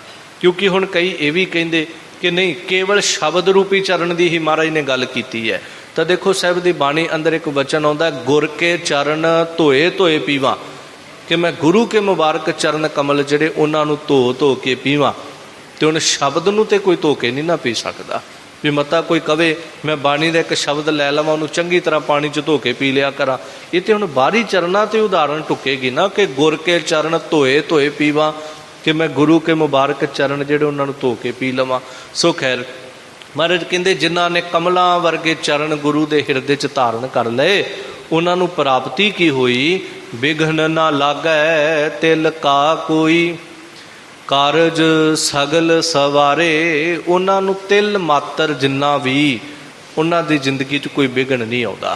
हुण विघन की ने, देखो एक विघन है आपां कोई काम शुरू किया संसारी तौर पर, कोई कारोबार शुरू किया, कोई काम शुरू किया, आपां कहने भाई साहब अरदास करो मैनूं कोई विघन ना पवे, मैं जा रहा अरदास करो मेरे रस्ते च कोई विघन ना आवे। एक ये बाहरी विघन हुंदे ने, किसी ने रुकावट पा देनी, कोई कारोबार ना चलना, कई विघन ने दुनिया तौर पर। पर एक वो विघन ने जिहड़े बंदगी वालियां दे रस्ते विच आउंदे ने, वो विघन जिहड़े जिहड़े सिमरन करदे, नितनेम करदे, बाणी पढ़दे, उन्हां दे रस्ते च आउंदे। गुटका साहिब हत्थ विच पकड़िया, मन कहंदा सी 5 बाणियां दा नितनेम करके उठांगे, मन बागी हो गया भी नहीं कल्ला जपजी साहिब ही पढ़ लैंदे आ। हुण जपजी साहिब पढ़ना ही आरंभ किया सी, मन फिर बागी हो गया भी आपां दे बाहर जाना किसी काम, तो इत्थे तो 15-20 मिनट लग जाने ने, इस करके आपां 5 पौड़ियां पढ़ के सार देने, मन बागी हो गया। ये विघन सीगे। जदों अरदास करके मैं कई दफ़ा एक बेनती करदा हुंदा, गुरसिखा जदों भी नितनेम करे ना 90% साडी एक आदत है, असीं नितनेम तो बाद ते अरदास जरूर करदे आ, पर 90% सिख जां साडी एक आदत है, असीं 90% लोग ऐसे हैं जिहड़े नितनेम तो पहलां कदी अरदास नहीं करते। ये सच्चाई है। आपां की करदे आ, उठे हत्थ सुच्चे कीते, हत्थ विच गुटका साहिब पकड़िया, भावें घरे होईए गुरु घर होईए, असीं गुटका साहिब फड़दे आ, सतनाम वाहिगुरू कह के असीं आरंभता कर दिंदे आ। किन्ना वड्डा कारज हुंदा है कि असीं सुखमणी साहिब दा पाठ करना है, 5 बाणियां दा नितनेम करना है, तो जे असीं अरदास करिए कि महाराज तू तरस कीता है, मेरे मन नूं ये उद्दम बख्शिश कीता है, सगल उद्दम मह उद्दम भला, हर का नाम जपो जी सदा, मैनू उद्दम बख्शिया, तो दाता हुण तू तरस करी, जिन्ना समा भी मैं बाणी पढ़नी 15 मिनट, अद्धा घंटा, 2 घंटे, मेरे मन नूं बल बख्शी, मेरे तन नूं तान दवी, तो मेरे मन नूं एकाग्रता दई, ये मन बागी ना होवे कि मैं जे नितनेम करन बैठा तो मैं नितनेम संपूर्ण कर सका। तो तुसी कदी भी तजर्बा करके वेखियो, जदों तुसी अरदास करके बाणी पढ़नी शुरू करोगे मन भी टिकेगा, रस भी आएगा, उठन नूं भी जी नहीं करेगा। पर जो तुसी बिना अरदास तो बह जाने, एडा वड्डा कारज असीं आरंभ कर देने, फिर कई बार संपूर्ण नहीं हुंदा। तो इत्थे साहिब जी कहंदे बिघन न लागै तिल का कोई। मैं जिक्र कर रहा कि बाहरी विघन ने, बंदगी करदियां विघन ने, सिमरन करदियां चौंकड़ा मारिया, मन विच कई बार रात नूं तुहाडे आउंदा 1 घंटा सिमरन करदे आ, 2 मिनटां बाद मन बागी हो जाता है। उस तो बाद जे शरीर दे नाल धक्का जिहा करके बंदा 1-1.5 घंटा बह भी जाता है, तो मन दे विच की विघन आउंदे ने, कबहू जीड़ा ऊब चढ़ता है, कबहू जाए प्याले, लोभी जीड़ा थिर ना रहता है, चारे कुंडा पाले। ये मन की हालत बन जाती, ये विघन ही ने। जे फिर इस मन नूं टिका के थोड़ा जिहा बंदगी वाले पासे झुका बन जे, रस आउण लग पवे, तो उत्थे फिर एक होर विघन पैन लग पैंदा है, जिन्हों साहिब की बाणी कहती, चालै थे हर मिलन कौ बीचै अटक्यो चीत, कि चले सी हरी नूं मिलण वास्ते, तो विच ही चित रुक गया। तो रुकिया कित्थे? सिख साखा बहुते कीए कि सो कीओ ना मीत। भगत कबीर साहिब जी कहते बंदगी शुरू की, संगतां जुड़न लग गईयां, चेले बाल के बन गए, अगे दी अगे पसारा वधदा गया, बहुत ज़्यादा पसारा हो गया, संगतां दी आवाजाई वध गई, चेले वध गए, सिक्खी सेवकी वधा ली। बस इस पसारे दे विच घरे 1-2-4 नूं छड्ड के आया सी, इधर लंबे पसारे पसार लए ने। सो चाले थे हर मिलन को बीचै अटक्यो चीत, एक ये भी बड़ा वड्डा विघन है। उस तो बाद बंदगी करदिआं कई बार कोई रिद्धि सिद्धि प्राप्त हो जाती सुभावक, सिख चाहुंदा नहीं हुंदा मैनूं ये चीज़ां प्राप्त होण, पर जे कोई गुरु की मेहरामत सदका कोई शक्ति कोई रिद्धि सिद्धि प्राप्त हो जाए तो बड़े जीवन में मैं ऐसे वेखे जिहड़े उत्थे ही खड़ जाते हैं भी बस जी फलाना तो अंतरजामी है। ये कोई बहुत वड्डी गल नहीं है। मैं माफ़ करियो महाराज की हजूरी च कह रहा, जिन्होंने असीं ये कह लेने मैं उहदे कोल गया तो उन्हें मेरे बहिंदे सार मेरा नां दसता, मैं उहदे कोल गया उन्हें बहिंदे सार मैं जो कहना सी मेरा प्रश्न दस दिता, उन्हें बहिंदे सार मेरा रोग दस दिता, वो बहुत वड्डा साधु है। माफ़ करियो इहदे विच दोवें पक्ष ने, उहदी कमाई जरूर होएगी कि उन्होंने एक करामात ये शक्ति उन्होंने प्राप्त होगी, ये सिद्धि उन्होंने प्राप्त होगी, पर यह बहुत वड्डी गल नहीं है। जे असीं कह दईए फलाने ने मेरा नां दस दिता तो वह परमात्मा हो गया, इत्थे असीं बहुत वड्डे भुलेखे विच हां। पुरातन गुरसिखां दे जीवन पढ़ के वेखीए तो गुरसिखां दे कोल ये शक्तियां सुभावक सन। बाबा बंदा सिंह बहादुर जी का जिक्र आया सी शाम की कथा च कि जदों वो दिल्ली के लागे बार्डर ते बैठे उन्हां पंजाब वल नूं आउणा सी, भाई आली सिंह ते माली सिंह सरहंद तो वो जदों नवाब ने उन्होंने कहा सी भी तुसीं बंदा सिंह बहादुर नूं मेरे तक ले आओ, किसी ना किसी तरह वरगला के जां उहदे नाल गलबात करके, सूबा सरहंद वजीर खां कहिंदा सी तुसीं मेरे तक ले आओ, उस तो बाद फिर जिवें साहिबजादियां नाल मैं कीती उवें मैं बंदा सिंह बहादुर नाल कर देवांगा, क्योंकि वो नौकरी करदे सी हुकूमत दी। आली सिंह माली सिंह दे मन विच रोस जागिया, कहंदे भी ये तू किहड़ी गल कर दित्ती, जा असीं अज तो तेरी नौकरी भी छड्डी, क्योंकि तू एक गुरु के सिख के प्रति ऐसी भावना रखदा। ठीक है असीं तेरी चाकरी करदे सी, मैं गल करां बड़ी लंबी वो घटना है। वो कहंदे भी असीं हुण बाबा बंदा सिंह बहादुर कोल जाना है, पर मन च भी ख्याल आया भी ना अज तक बाबा बंदा सिंह बहादुर नूं असीं मिले, ना वो कदी पंथ दे विच आया, क्योंकि सीधा हजूर साहब तो आ रहा, ना उहदा कदी पंथ नाल पहला मिलाप होया। परख कर लीए भी ये सिख पूरा है कि नहीं, तो परख किद्दां करिए भी ना असीं अज तक गए, ना असीं जांदियां परख कर सकते। बस परख यही है कि जे गुरु का सिख होएगा तो कमाई वाले सिख दे अंदर सुत्ते सिद्ध ये शक्ति हुंदी है, जदों असीं जावांगे तो वह सानू देख के साडा नाम लैके बुला लवे। मैं जिक्र कर रहा केवल भी ये कोई बहुत वड्डी गल नहीं हुंदी, सिखां च सुभावक शक्ति हुंदी सी।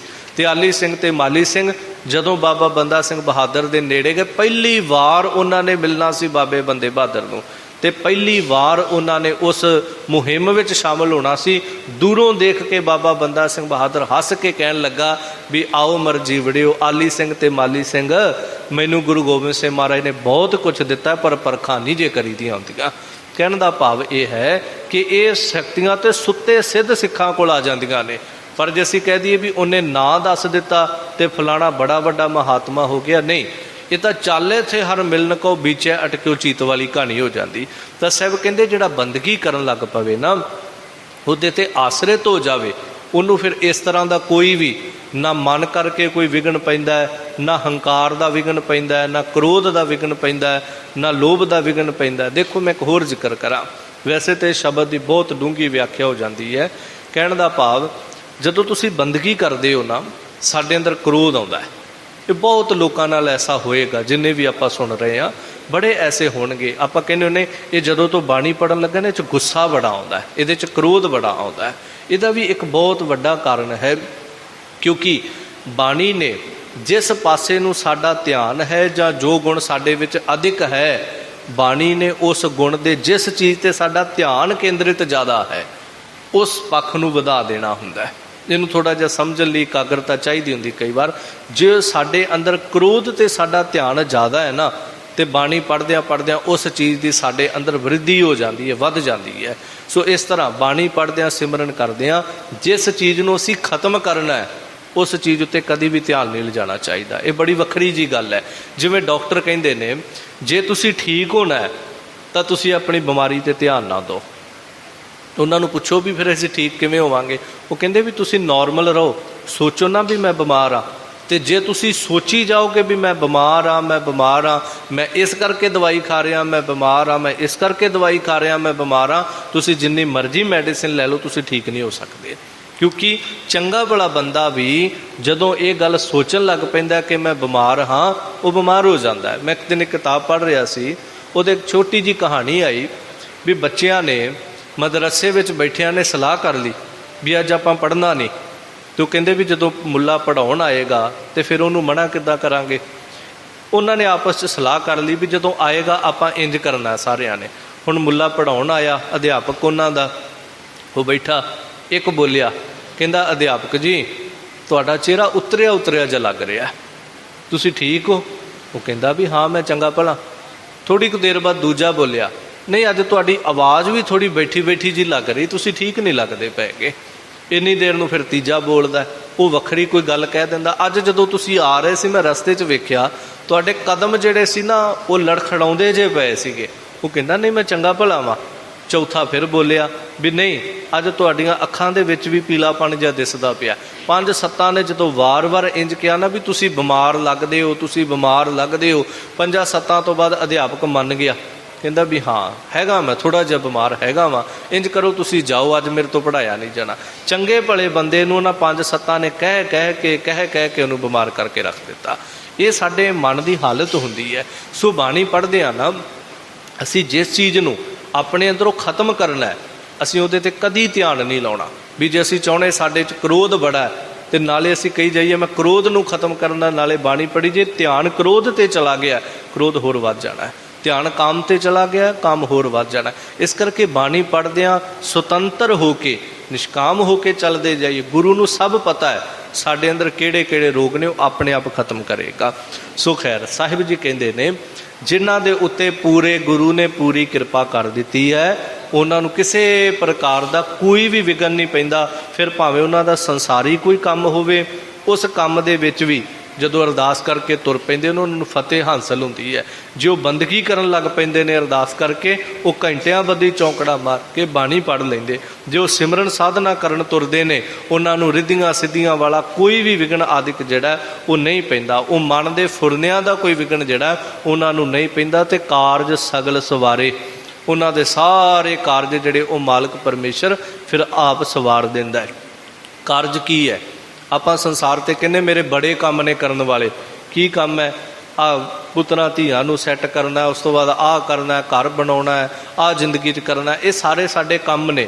पर साहब बाणी अंदर कहंदे ने आयो सुनन पढ़न कौ बाणी कि तेरा सब तो वड्डा काम जिहड़ा कदी उहदे च भी ध्यान दिया कर। मैं हर बार कहना कि देखो बाकी सारे कुछ ते ध्यान दो पर जिंदगी च कम से कम रोज़ 5 7 10 मिनट कढ़ के इस काम ते भी ध्यान दो भी असी की करन वास्ते आए आ, असी की करदे आ, असी की करना सी, असी की नहीं जिंदगी विच कीता, इहदे ते भी ध्यान दईए। तो साहब कहंदे उन्हां दे सारे कारज जिहड़े हन वो मालक ने सवार दिते हन। रहाओ ठहराओ दे के कृपा कर दे मिल साधु दुरमत खोए। जदों सतपुरखां दे नाल मिलाप होया ते खोटी मत जिहड़ी वो नाश हो जाती। संगत जीवन विच बड़ा वड्डा असर करती है। देखो बच्चे दे अंदर माँ प्यो के गुण आ जाते हैं, कभी माँ प्यो ने उन्होंने सिखाया नहीं होंदा। 2-2.5 साल का बच्चा 4 साल का बच्चा बोलता होवे ना जां कुछ खांदा पींदा जां खेडदा ते सुभाविक कोल बैठे लोग कह देंदे इहदियां आदतां ना इहदे प्यो वर्गियां ने, इहदियां आदतां इहदी माँ वर्गियां ने। उन्हें तो नहीं सिखाइया भी जिवें मैं बोलदा इवें बोलिया कर, जिवें मैं तुरदा इवें तुरिया कर, जिहड़ियां आदतां मेरियां ने उही तूं अपना। सिखाया नहीं उन्हें, पर उन्हां दी संगत विच रहिंदा है, इस करके सुभाविक उन्हां दे गुण जिहड़े उन्हां विच आउण लग पए। संगत का गुण बहुत अधिक आई। साहब कहंदे बहुत वड्डा गुण है। जदों सत संगत विच जुड़ांगे असीं देखदे हां एक पासे हरनाखश है ते एक पासे प्रहलाद है। हुण प्रहलाद भावें रहिंदा घर दे विच ही है, हरनाक्ष कोल रहिंदा है, पर हरनाक्ष दे गुण प्रहलाद विच क्यों नहीं आए? कदी सोचो। इहदा कारण है ग्रंथां 'च जिक्र आउंदा है भी प्रहलाद दी ज़्यादा संगत जिहड़ी सी वो महात्मा दे नाल सीगी। नगर दे विच राज विच जिहड़े महात्मा इवन इत्थों तक आउंदा है कि नारद मुनि भी उन्हां महात्मा विच बहिंदा सी ते उत्थे जाके भगत प्रहलाद उन्हां साधुआं दी संगत करदा सी। यही कारण कि पिता दा गुण जां अवगुण प्रहलाद अंदर नहीं आया ते जिन्हां महात्मा दी संगत कीती उन्हां दा गुण जिंदगी विच आ गया। ते बड़े खुले जे शब्दां विच प्रहलाद ने कह दिता सी कि नहीं तू हंकार विच आके कहना है कि जले हरनाक्ष थले हरनाखश, पर तू भुलेखे विच है। मैं तो यही कहांगा जले हरी थले हरी। ਭਾਵ ਸੰਗਤ ਦਾ ਗੁਣ ਜਿਹੜਾ ਇਹ ਬਹੁਤ ਵੱਡਾ ਹੈ। ਸੰਗਤ ਜ਼ਿੰਦਗੀ ਵਿੱਚ ਬੜਾ ਅਸਰ ਕਰਦੀ ਹੈ। ਇਸ ਲਈ ਸਾਹਿਬ ਕਹਿੰਦੇ ਜੇ ਸੰਗਤ ਕਰਨੀ ਹੈ ਤਾਂ ਸਤਿਪੁਰਖਾਂ ਦੀ ਕਰਿਆ ਕਰੋ। ਮਿਲ ਸਾਧੂ ਦੁਰਮਤ ਖੋਏ। ਸਾਧੂ ਸਤਿਪੁਰਖਾਂ ਦੇ ਨਾਲ ਜਦੋਂ ਮਿਲਾਂਗੇ ਬੈਠਾਂਗੇ ਆਪਣੇ ਆਪ ਅੰਦਰੋਂ ਖੋਟੀ ਮਤ ਜਿਹੜੀ ਹੈ ਸੋ ਨਾਸ਼ ਹੋ ਜਾਂਦੀ। ਪਤਿਤ ਪੁਨੀਤ ਸਭ ਹੋਏ। ਪਾਪੀ ਤੋਂ ਪਾਪੀ ਮਨੁੱਖ ਜਿਹੜੇ ਨੇ ਉਹ ਵੀ ਪਵਿੱਤਰ ਹੋ ਜਾਂਦੇ ਨੇ। ਹੁਣ ਗਨਕਾ ਪਾਪਣ ਹੈ, ਜਿਹਨੂੰ ਭਾਈ ਗੁਰਦਾਸ ਸਾਹਿਬ ਜੀ ਕਹਿੰਦੇ ਗਨਕਾ ਪਾਪਣ ਹੋਏ ਕੈ ਪਾਪਾਂ ਦਾ ਗਲਹਾਰ ਪਰੋਤਾ। ਮਹਾਂਪੁਰਖ ਅਚਾਨਚਕ ਗਨਕਾ ਦੁਆਰੇ ਆਏ ਖੜੋਤਾ। ਹੁਣ ਸੰਗਤ ਕੋਈ ਲੰਮੀ ਤਾਂ ਨਹੀਂ ਹੋਈ, ਸਿਰਫ ਜਿੰਨਾ ਕੁ ਸਮਾਂ ਮੀਂਹ ਪੈਂਦਾ ਸੀ ਉਸ ਮਹਾਂਪੁਰਸ਼ ਨੇ ਗਨਕਾ ਦੇ ਕੋਲ ਉਹਨਾਂ ਸਮਾਂ ਬਤੀਤ ਕੀਤਾ। ਇੰਨੇ ਕੁ ਸਮੇਂ ਦੇ ਵਿੱਚ ਹੀ ਉਸ ਮਹਾਂਪੁਰਸ਼ ਦੀ ਸੰਗਤ ਦੇ ਨਾਲ ਜਦੋਂ ਨੇ ਤੁਰਨ ਲੱਗਿਆ ਹੱਥੋਸ ਉਸ ਨੂੰ ਦਿੱਤੋਸ ਤੋਤਾ। ਦੁਰਮਤ ਦੇਖ ਦਿਆਲ ਹੋਏ। ਜਦੋਂ ਦੁਰਮਤ ਵੇਖ ਕੇ ਦਿਆਲੂ ਹੋ ਗਏ ਮਹਾਂਪੁਰਖ, ਹੱਥੋਂ ਉਸ ਨੂੰ ਦਿੱਤੋਸ ਤੋਤਾ। ਬਸ ਇੰਨੀ ਕੁ ਸੰਗਤ ਨੇ ਉਸ ਗਣਕਾ ਪਤਿਤ ਵਰਗੀ ਜਿਹੜੀ ਪਾਪਣ ਸੀ ਉਹਨੂੰ ਪੁਨੀਤ ਕਰਕੇ ਰੱਖ ਦਿੱਤਾ। ਇੱਥੇ ਇੱਕ ਦੀ ਗੱਲ ਨਹੀਂ, ਇੱਥੇ ਅਜ਼ਾਮਲ ਹੋ ਗਿਆ, ਇੱਥੇ ਕੌਡਾ ਰਾਖਸ਼, ਇੱਥੇ ਸੱਜਣ ਵਰਗੇ ਜਿਹੜੇ ਪਾਪੀ ਸਨ ਉਹ ਵੀ ਪੁਨੀਤ ਹੋ ਗਏ। ਤਾਂ ਸਾਹਿਬ ਕਹਿੰਦੇ ਨੇ ਜਦੋਂ ਸਾਧੂਆਂ ਦੀ, ਗੁਰਮੁਖਾਂ ਦੀ, ਗੁਰਸਿੱਖਾਂ ਦੀ, ਗੁਰੂ ਦੀ ਸੰਗਤ ਮਿਲ ਜਾਂਦੀ, ਵੱਡੇ ਤੋਂ ਵੱਡੇ ਪਤਿਤ ਜਿਹੜੇ ਨੇ ਉਹ ਵੀ ਪੁਨੀਤ ਹੋ ਜਾਂਦੇ। ਫਿਰ ਰਾਮਦਾਸ ਸਰੋਵਰ ਨਹਾਤੇ ਸਭ ਲਾਥੇ ਪਾਪ ਕਮਾਤੇ। ਜਿਹੜੇ ਰਾਮਦਾਸ ਸਰੋਵਰ ਅੰਦਰ, ਉਸ ਪਾਵਨ ਅੰਮ੍ਰਿਤ ਸਰੋਵਰ ਅੰਦਰ ਜਿਨ੍ਹਾਂ ਨੇ ਇਸ਼ਨਾਨ ਕੀਤਾ, ਸਾਹਿਬ ਕਹਿੰਦੇ ਉਹਨਾਂ ਦੇ ਸਾਰੇ ਪਾਪ ਜਿਹੜੇ ਨੇ ਉਹ ਲੱਥ ਗਏ ਨੇ। ਦੇਖੋ ਕੁਝ ਲੋਕ, ਚਲੋ ਇੰਨਾ ਸਮਾਂ ਨਹੀਂ ਸਮਾਪਤ ਹੋ ਰਿਹਾ, ਪਰ ਕੁਝ ਲੋਕ ਇਹ ਵੀ ਕਹਿ ਜਾਂਦੇ ਵੀ ਦੇਖੋ ਜੀ ਪਾਣੀ ਤੇ ਤੁਹਾਡੇ ਘਰ ਦੇ ਵਿੱਚ ਵੀ ਹੁੰਦਾ। ਤੇ ਮਾਫ ਕਰਿਓ ਉਹਨਾਂ ਦੀ ਸ਼ਬਦਾਵਲੀ ਮੁਤਾਬਕ ਮੈਂ ਗੱਲ ਕਰਨ ਲੱਗਾ, ਉਹ ਕਹਿੰਦੇ ਵੀ ਪਾਣੀ ਉੱਥੇ ਹੈ। ਤੇ ਦੇਖੋ ਉਹ ਕੈਸੀਆਂ ਕੈਸੀਆਂ ਉਦਾਹਰਨਾਂ ਦਿੰਦੇ ਨੇ। ਭਗਤ ਸਾਹਿਬ ਜੀ ਦਾ ਇੱਕ ਬਚਨ ਆਉਂਦਾ ਹੈ, ਕਬੀਰ ਗੰਗਾ ਤੀਰ ਜੋ ਘਰ ਕਰ ਹੈ ਪੀਵਹਿ ਨਿਰਮਲ ਨੀਰ। ਉਹ ਕਹਿੰਦੇ ਵੀ ਜਿਵੇਂ ਭਗਤ ਕਬੀਰ ਜੀ ਕਹਿੰਦੇ ਵੀ ਜੇ ਕੋਈ ਗੰਗਾ ਦੇ ਕਿਨਾਰੇ ਤੇ ਰਹਿੰਦਾ ਹੋਵੇ, ਰੋਜ਼ ਉੱਥੋਂ ਨਿਰਮਲ ਪਾਣੀ ਵੀ ਪੀਂਦਾ ਹੋਵੇ, ਰੋਜ਼ ਉਹਦੇ ਚੁੱਭੀਆਂ ਵੀ ਮਾਰਦਾ ਹੋਵੇ, ਪਰ ਉਹਦਾ ਕਦੀ ਭਲਾ ਨਹੀਂ ਹੁੰਦਾ। ਕਿਉਂ? ਕਿਉਂਕਿ ਉਹ ਗੰਗਾ ਸਿਰਫ, ਉਹ ਫਿਰ ਕੈਸੀਆਂ ਉਦਾਹਰਨਾਂ ਦਿੰਦੇ, ਚਲੋ ਉਹਨਾਂ ਦੀ ਬਹੁਤੀ ਗੱਲ ਕੀ ਕਰਨੀ। ਉਹ ਕਹਿੰਦੇ ਗੰਗਾ ਵਿੱਚ ਇੰਨੀਆਂ ਡੱਡੀਆਂ ਮੱਛੀਆਂ ਸਭ ਕੁਝ ਰਹਿੰਦਾ, ਉਹ ਤਾਂ ਮੁਕਤ ਹੋਏ ਨਹੀਂ, ਤੁਸੀਂ ਇੱਕ ਦਿਨ ਚੁੱਭੀ ਮਾਰ ਕੇ ਕਿੱਥੋਂ ਮੁਕਤ ਹੋ ਜਾਓਗੇ। ਦੇਖੋ ਸਮਝਣ ਦੀ ਗੱਲ ਹੈ। ਗੁਰੂ ਰਾਮਦਾਸ ਮਹਾਰਾਜ ਦੇ ਘਰ 8 ਪਹਿਰ ਬਾਣੀ ਦਾ ਪ੍ਰਵਾਹ ਚੱਲਦਾ ਹੈ, ਤੇ ਬਾਣੀ ਦਾ ਅਸਰ ਹੀ ਉਸ ਬਾਹਰੀ ਜਲ ਨੂੰ ਅੰਮ੍ਰਿਤ ਬਣਾ ਦਿੰਦਾ। ਦੇਖੋ ਹੈ ਤੇ ਮਾਫ ਕਰਿਓ ਕਿ ਸਧਾਰਨ ਜਲ ਹੀ ਸੀ ਨਾ। ਜਦੋਂ ਸਾਹਿਬ ਗੁਰੂ ਗੋਬਿੰਦ ਸਿੰਘ ਮਹਾਰਾਜ ਦੇ ਸਾਹਮਣੇ ਆਇਆ, ਉਸ ਅੰਮ੍ਰਿਤ ਦੇ ਬਾਟੇ ਵਿੱਚ ਪਾਇਆ ਗਿਆ, ਉਸ ਤੋਂ ਪਹਿਲਾਂ ਤੇ ਉਹਨੂੰ ਜਲ ਹੀ ਕਿਹਾ ਗਿਆ ਨਾ ਵੀ ਇਹ ਜਲ ਹੈ, ਤੇ ਸਿੱਖ ਭਰ ਕੇ ਲੈ ਕੇ ਆਏ ਨੇ। ਪਰ ਜਦੋਂ ਉਸੇ ਜਲ ਦੇ ਉੱਤੇ ਸਾਹਿਬ ਦੀ ਰਸਨਾ ਨੇ ਬਾਣੀ ਪੜ੍ਹੀ, ਉਹੀ ਜਲ ਅੰਮ੍ਰਿਤ ਹੋ ਗਿਆ। ਜਦੋਂ ਅੱਜ ਵੀ ਅੰਮ੍ਰਿਤ ਦੀ ਦਾਤ ਪ੍ਰਾਪਤ ਹੁੰਦੀ, ਪਹਿਲਾਂ ਤੇ ਜਲ ਹੀ ਬਾਲਟੀ 'ਚ ਲੈ ਕੇ ਜਾਂਦੇ ਨੇ ਨਾ। ਜਦੋਂ ਜਲ ਪਾਉਂਦੇ ਨੇ, ਬਾਣੀ ਪੜ੍ਹਦੇ ਨੇ ਪੰਜ ਪਿਆਰੇ ਸਾਹਿਬਾਨ, ਤੇ ਉਹ ਅੰਮ੍ਰਿਤ ਹੋ ਜਾਂਦਾ। ਅਸਰ ਤੇ ਬਾਣੀ ਦਾ ਹੈ। ਉਸ ਪਾਵਨ ਦਰਬਾਰ ਸਾਹਿਬ ਜਦੋਂ ਅਸੀਂ ਜਾਂਦੇ ਹਰਿਮੰਦਰ ਸਾਹਿਬ, 8 ਪਹਿਰ ਕੀਰਤਨ ਦਾ ਪ੍ਰਵਾਹ ਚੱਲੀ ਜਾ ਰਿਹਾ, ਸੰਗਤਾਂ ਸਰੋਵਰ ਕਿਨਾਰੇ ਬੈਠੀਆਂ ਬਾਣੀ ਪੜ੍ਹੀ ਜਾ ਰਹੀਆਂ, ਅਖੰਡ ਪਾਠ ਸਾਹਿਬ ਦੇ ਪ੍ਰਵਾਹ ਚੱਲੀ ਜਾ ਰਹੇ ਨੇ, ਵਾਹਿਗੁਰੂ ਵਾਹਿਗੁਰੂ ਦੇ ਪ੍ਰਵਾਹ ਚੱਲੀ ਜਾ ਰਹੇ ਨੇ। ਕਿਵੇਂ ਨਾ ਅਸੀਂ ਉਹਨੂੰ ਅੰਮ੍ਰਿਤ ਸਰੋਵਰ ਕਹਿ ਲਈਏ। ਸੋ ਇਸ ਕਰਕੇ ਸਾਹਿਬ ਕਹਿੰਦੇ ਜਿਨ੍ਹਾਂ ਨੇ ਉਸ ਪਾਵਨ ਸਰੋਵਰ ਵਿੱਚ ਇਸ਼ਨਾਨ ਕੀਤਾ, ਉਹਨਾਂ ਦੇ ਸਾਰੇ ਪਾਪ ਕਮਾਤੇ ਜਿਹੜੇ ਜ਼ਿੰਦਗੀ 'ਚ ਕਮਾਏ, ਜਿਨ੍ਹਾਂ ਦਾ ਚੇਤਾ ਸੀ ਜਾਂ ਨਹੀਂ ਚੇਤਾ ਸੀ, ਉਹ ਸਾਰੇ ਦੇ ਸਾਰੇ ਜਿਹੜੇ ਹਨ ਉਹ ਗੁਰੂ ਤਰਸ ਦੇ ਸਦਕਾ ਲਹਿ ਗਏ ਹਨ। ਇਸ ਕਰਕੇ ਗੁਰਸਿੱਖੋ ਗੁਣ ਗੋਬਿੰਦ ਨਿਤ ਗਾਈਐ, ਸਾਧ ਸੰਗ ਮਿਲ ਧਿਆਈਐ। ਉਸ ਗੋਬਿੰਦ ਦੇ ਗੁਣਾਂ ਨੂੰ ਨਿਤਾ ਪ੍ਰਤੀ ਗਾਇਆ ਕਰੀਏ। ਤੇ ਕਿਵੇਂ ਗਾਈਏ? ਸਾਧ ਸੰਗਤ, ਸਤਿਪੁਰਖਾਂ ਦੀ, ਗੁਰਸਿੱਖਾਂ ਦੀ ਸੰਗਤ ਵਿੱਚ ਬਹਿ ਕੇ। ਇਕੱਲਿਆਂ ਵੀ, ਕਿਉਂਕਿ ਸਾਹਿਬ ਬਾਣੀ 'ਚ ਅਨੇਕ ਜ਼ਿਕਰ ਕਰਦੇ ਨੇ, ਉਠਤ ਬੈਠਤ ਸੋਵਤ ਧਿਆਈਐ, ਮਾਰਗ ਚਲਤ ਹਰੇ ਹਰਿ ਕਾਈਐ। ਅਸੀਂ ਇਕੱਲੇ ਵੀ ਸੰਗਤ ਕਰ ਸਕਦੇ ਹਾਂ। ਆਪ ਜੀ ਹੈਰਾਨ ਹੋਵੋਗੇ ਇਕੱਲਾ ਬੰਦਾ ਕਿਵੇਂ ਸੰਗਤ ਕਰ ਲਏਗਾ। ਸੰਗਤ ਦਾ ਭਾਵ ਕਿ ਜਦੋਂ ਇੱਕ ਤੋਂ ਵੱਧ ਹੋ ਜਾਣ, ਅਸੀਂ ਆਪਣੇ ਮਨ ਦੇ ਨਾਲ ਜਦੋਂ ਸਾਥ ਕਰਾਂਗੇ ਨਾ, ਮਨ ਦੇ ਨਾਲ ਸੰਗਤ ਹੈ, ਉਦੋਂ ਅਸੀਂ ਦੋ ਹੋ ਜਾਂਦੇ ਹਾਂ। ਕਿਉਂਕਿ ਇਕੱਲਾ ਬੰਦਾ ਵੀ ਜਦੋਂ ਸੋਚਦਾ ਹੁੰਦਾ ਆਪਣੇ ਆਪ ਨਾਲ ਹੀ ਗੱਲਾਂ ਕਰ ਰਿਹਾ ਨਾ। ਤੇ ਜਦੋਂ ਅਸੀਂ ਅਧਿਆਤਮਿਕ ਅਰਥ ਅੰਦਰ ਆਪਣੇ ਆਪ ਨਾਲ ਧਰਮ ਦੀ ਬਾਤ ਕਰਾਂਗੇ, ਆਪਣੇ ਆਪ ਨਾਲ ਸਿਮਰਨ ਕਰਾਂਗੇ, ਉਦੋਂ ਸਾਡੀ ਆਪਣੇ ਆਪ ਨਾਲ ਸੰਗਤ ਹੋਏਗੀ। ਇਹ ਵੀ ਇੱਕ ਸਤ ਸੰਗਤ ਹੈ। ਤਾਂ ਸਾਹਿਬ ਕਹਿੰਦੇ ਇਸ ਤਰ੍ਹਾਂ ਸਾਧ ਸੰਗਤ ਵਿੱਚ ਬਾਹਰੀ ਅੰਤਰੀਵ ਮਿਲ ਕਰਕੇ ਧਿਆਉਣਾ ਕਰੀਏ, ਕੀ ਹੋਏਗਾ? ਮਨ ਬਾਂਛਤ ਫਲ ਪਾਏ, ਗੁਰਪੂਰਾ ਹਿਰਦੈ ਤੇ ਆਏ। ਜਿਨ੍ਹਾਂ ਨੇ ਪੂਰੇ ਗੁਰੂ ਨੂੰ ਹਿਰਦੇ ਵਿੱਚ ਧਿਆਇਆ ਹੈ, ਉਹਨਾਂ ਨੇ ਮਨ ਵਾਂਛਿਤ ਮਨ ਇੱਛਤ ਫਲ ਜਿਹੜੇ ਉਹਨਾਂ ਨੇ ਪ੍ਰਾਪਤ ਕੀਤੇ ਹਨ। ਜੋ ਸਿੱਖ ਦੀ ਕਾਮਨਾ ਹੈ ਉਹ ਗੁਰੂ ਫਿਰ ਤੁਠ ਕਰਕੇ ਇੱਛਾ ਪੂਰਕ ਸਰਬ ਸੁਖ ਦਾਤਾ ਹਰ, ਜਾ ਕੈ ਵਸ ਹੈ ਕਾਮ ਤੇ ਨਾ, ਸੋ ਐਸਾ ਹਰ ਧਿਆਈਐ ਮੇਰੇ ਜੀਅੜੇ, ਤਾਂ ਸਰਬ ਸੁਖ ਪਾਵਹਿ ਮੇਰੇ ਮਨਾ।